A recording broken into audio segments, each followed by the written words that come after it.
Bismillahirrahmanirrahim. Assalamualaikum warahmatullahi wabarakatuh. Perkenalkan, nama saya Nurbaiti Fauziah dengan NPM 1901010096.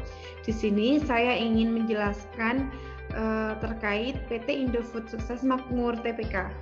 Di mana sejarah PT Indofood Sukses Makmur itu adalah perusahaan yang bergerak di bidang pengolahan makanan dan minuman yang didirikan pada tahun 1971. PT Indofood Sukses Makmur ini terus mengalami kemajuan, dan hal ini dibuktikan dengan adanya persebaran distribusi produk yang dipasarkan.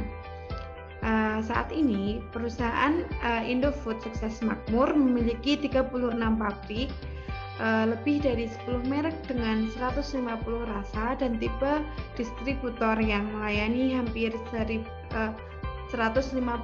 outlet. PT Indofood Sukses Makmur cabang Bandung ini merupakan salah satu bagian dari Noodle Division. Dan PT Indofood Sukses Makmur memiliki areal kantor dan pabrik seluas 61.640 meter persegi. Cabang Bandung adalah daerah cakupan pemasaran di Kabupaten dan Kota Bandung, Cimahi, Cikampek, Purwakarta, Subang, Cirebon, Tasikmalaya, Garut, Sukabumi, Cianjur, Indramayu, dan Sumedang. Saat ini, perusahaan menjadi perusahaan pengolahan mie terdepan dan memegang market leader pada masing-masing brand yang dimilikinya. Selanjutnya, ada visi misi PT Indofood Sukses Makmur. Yang pertama itu visinya ingin menjadi perusahaan yang dapat memenuhi kebutuhan pangan dengan produk bermutu, berkualitas, aman untuk dikonsumsi, dan menjadi pemimpin di industri makanan. Adapun misi perusahaan PT Indofood itu ingin menjadi perusahaan transnasional yang dapat membawa nama Indonesia di bidang industri makanan. Selanjutnya ada tujuan perusahaan. Yang pertama yaitu memperluas bidang usaha secara terus-menerus melalui bidang usaha internal maupun pengembangan usaha strategis. Yang kedua, mengurangi biaya transportasi. Yang ketiga, selalu meningkatkan kesejahteraan karyawan. Dan yang keempat, ada mensuplai daerah lain yang selalu kekurangan persediaan barang. Yang terakhir itu berperan serta dalam pelestarian lingkungan hidup dan peningkatan kesejahteraan masyarakat. Selanjutnya yaitu kelebihan dari PT Indofood Sukses Makmur itu setiap tahunnya harus mengendalikan biaya promosi agar biaya promosi yang dikeluarkan dalam produk tersebut tidak mengeluarkan biaya yang terlalu banyak dan menjadi pemborosan perusahaan. Lalu supaya tingkat penjualan itu tidak menurun. Serta PT Indofood Sukses Makmur Tbk ini melakukan pendistribusian yang sesuai dengan target pasar. Produk yang dihasilkan pun harus memenuhi dengan minat konsumen. Selanjutnya, PT Indofood Sukses Makmur Tbk itu terus mengadakan riset terhadap pasar untuk menyaingi pesaing perusahaan lainnya. PT Indofood Sukses Makmur menambah unggulan-unggulan terhadap produk yang akan dipasarkan dan memperhatikan kualitas produk yang ingin dipasarkan, melihat kebutuhan dari konsumen dan perusahaan untuk melakukan gebrakan yang menjadi daya tarik konsumen terhadap produk yang dipasarkan. Selanjutnya yaitu ada kekurangan PT Indofood Sukses Makmur Tbk. Kurang meningkatnya kewaspadaan kepada produksi mie lain yang gencar melakukan promosi yang sangat agresif. Seharusnya PT Indofood Sukses Makmur Tbk itu melakukan promosi yang agresif dan luar biasa dan membuat harga produknya itu di bawah dari produk lainnya, ditambah keunggulan-keunggulan lainnya, sehingga dapat meningkatkan hasil produksi yang baik. Dan juga PT Indofood Sukses Makmur ini harus memiliki kemampuan untuk mengidentifikasi, mengenal kebutuhan dan keinginan konsumen yang heterogen, sehingga dapat mengetahui dengan jelas kebutuhan dan keinginan konsumen tersebut, dan itu semua dilakukan agar melancarkan kegiatan produksi agar sesuai dengan target pasar yang diinginkan. Selanjutnya ada pemasaran di mancanegara,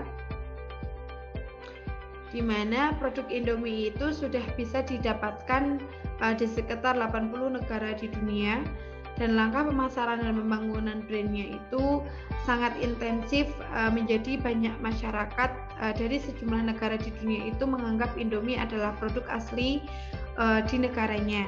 Setelah Malaysia, Suriah, Saudi Arabia, dan Nigeria, Indofood tengah bersiap membangun fasilitas produksi di Maroko. Dan PT Indofood sukses makmur, berhasil membangun brand sebagai produk mie instan nomor 1 di dalam negeri, dan Indofood pun mulai berekspansi memasarkan produknya ke sejumlah negara di Nigeria melalui Dufil Group, dan Indofood pun telah eksis sejak 20 tahun silam dari Nigeria. Indomie menyebar menguasai pasar mie instan di Afrika Barat. Selanjutnya di Malaysia, PT Indofood mulai menancapkan kuku bisnisnya dengan membeli fasilitas produksi mie instan milik perusahaan mie Malaysia Medan Pulangan SDN BHD senilai beberapa juta ringgit Malaysia pada Juni 2006. Selanjutnya di Mesir, Indomie hadir lewat melalui perusahaan patungan Salim Wazaran Abu Alata Ltd. Perusahaan patungan ini kemudian mulai membangun fasilitas produksi pada 10 tahun silam dan mulai berproduksi pada 2009, dan Salim Group lewat Indofood ini juga tengah melebarkan ekspansinya ke Maroko, dan perusahaan tengah menyelesaikan pembangunan pabrik Indomie di kawasan Ain Johra Industrial Estate di Tiflat, Maroko. Selanjutnya ada pun strategi internasionalisasi PT Indofood makmur sukses. Oke.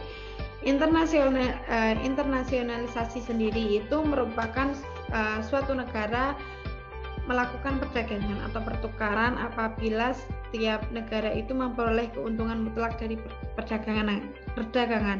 Dan strategi internasionalisasi yang dilakukan oleh PT Indofood sukses makmur itu menggunakan oli model, di mana oli model tersebut itu adalah sebuah paradigma elektik yang dikenal sebagai model kerangka kerja, kepemilikan ownership, lokasi, dan internasionalisasi, atau disingkat juga dengan OLI. Kerangka kerja OLI ini adalah kerangka kerja evaluasi tingkat yang dapat diikuti oleh perusahaan ketika berusaha menentukan apakah hal tersebut menguntungkan untuk mengejar investasi asing atau foreign direct investment.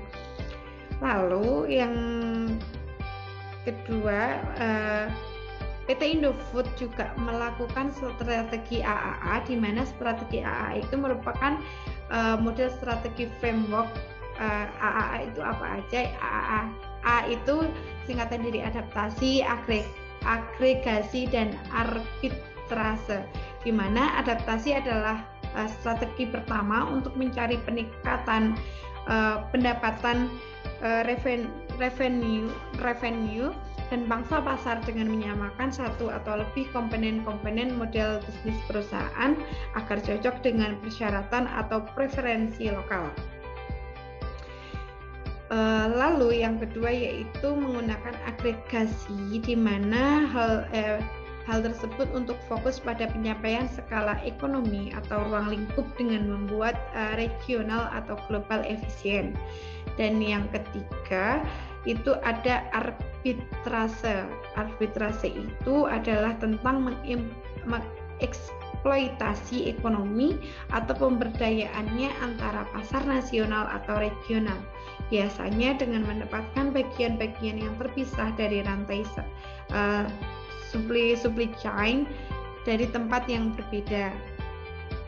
di mana penggunaan teori internasionalisasi oleh model serta strategi AAA itu dapat memudahkan PT Indofood CPP Sukses Makmur untuk melakukan investasi asing atau internasionalisasi perusahaan untuk mengekspor produk Indominya ke Nigeria sebagai bahan uji coba pasar. Dan perusahaan ini melihat pasar yang potensial bagi berkelanjutan produk tersebut.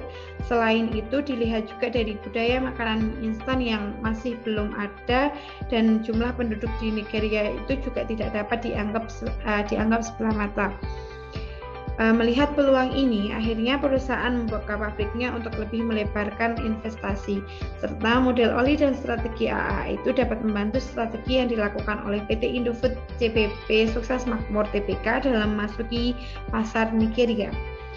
Dan melalui model oli, perusahaan dapat menganalisa alasan sebelum melakukan investasi asing ke dalam suatu negara, dan hal ini dibantu dengan strategi AAA untuk membantu menganalisa strategi yang dominan yang dilakukan oleh PT Indofood ketika memasukkan Indomie ke dalam pasar internasional dan serta untuk mempertahankannya. Selanjutnya yaitu ada proses internasionalisasinya. Itu yang pertama ada availability, merupakan cara bagaimana agar suatu produk tersebut dapat dijangkau dan mudah ditemukan oleh masyarakat di negara pengimpor dan mudah ditemui oleh WNI. Dan proses ini biasanya melibatkan duta besar Indonesia yang sedang bertugas di negara tersebut. Yang kedua yaitu ada affordability, yang merupakan proses marketing dengan cara memberikan harga terjangkau dan ekonomis sehingga mudah dikenal oleh masyarakat di negara pengimpor. Dan yang terakhir itu ada acceptability, yaitu cara rasa yang disesuaikan oleh selera masyarakat di mana produk tersebut diimpor. Mungkin itu saja presentasi dari saya. Billahi fi sabilil haq fastabiqul khairat. Wassalamualaikum warahmatullahi wabarakatuh.